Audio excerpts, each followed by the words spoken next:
Hi, my name's Kathaleen Cromwell. I'm from historic Nampa, Idaho. I'm on sabbatical while healing from COVID and CLL. I taught in an alternative high school for the past 5 years. It's where my heart lies. Um, I absolutely love it. I'm a secondary education English teacher and love what I do. I'm working on a Master's of Science and Technology integration because it's the evolution of the English classroom. In our world, everything's going electronic. Students must learn how to navigate the use of English in different electronic mediums. They'll need to fill out reports, create resumes, all sorts of things. If the future is electronic, why should we stick our secondary students in an antiquated paper and pencil world?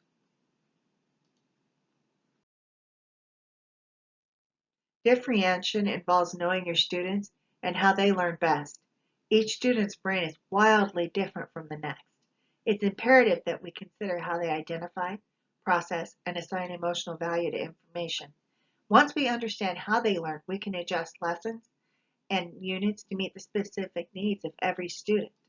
Do not underestimate the emotional side of learning. As our bodies gather sensory data, it's mixed with the emotions that create our personal reality.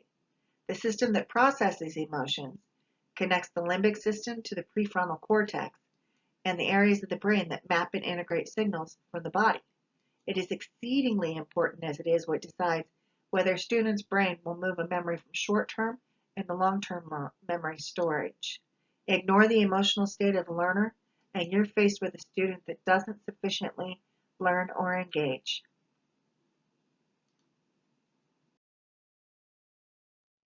Differentiation application: consider our students' emotional mood and states. Setting a positive climate in your classroom can help to reinforce learning. So meet your students at the door with a genuine smile and personal greeting every day. States and moods are self-reinforcing. So creating a habit of comfort and readiness is a way to differentiate with students. You can also design your units after getting to know the needs of your students. Then design them purposefully using something like UBD, which is understanding by design. This is knowing what the goal of every single unit is and every single day, and knowing your lessons well enough that you can differentiate an assignment on the spot. Say a student struggling with vocabulary, instead of completing a word analysis, they could match vocabulary terms to definitions. They're still gaining information, but it's being done in a way that they can successfully process. Proactive teaching involves composing emotions in the classroom.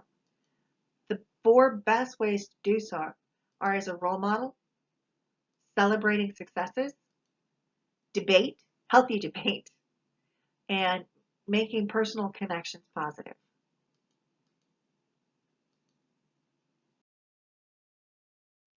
Engaging students means engaging their brains wholly to make sure we think brain engagement, not just student engagement, and make the most of our classes.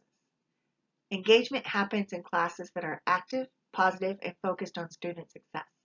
When students are engaged, there are 4 chemicals that are active in the brain: serotonin, dopamine, cortisol, and norepinephrine. We can harness these powerful tools through meaningful physical movement in classes and thought-provoking relaxation.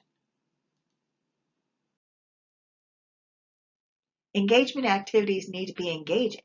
A brain dump asks the student to write down absolutely everything they recall about a question posed, and then you have them share them in pair shares to compare and contrast what they came up with. Then ask them to simplify what they've come up with into a succinct response. Have them write it on the board or type it on the Google Class document that is displayed up on the whiteboard. Another strategy is vocabulary mapping. Students find terms they don't know in our lesson, and then they look up the definition, write it in their own words, then they draw an image that helps to explain the term. Finally, they use that word in a sentence. The third strategy I use in engagement application is role reversal. Students become the teacher, and I become the student. They explain or teach the lesson in their own words and understanding. Using engagement in your class means that you increase positive experiences, and that increases learning.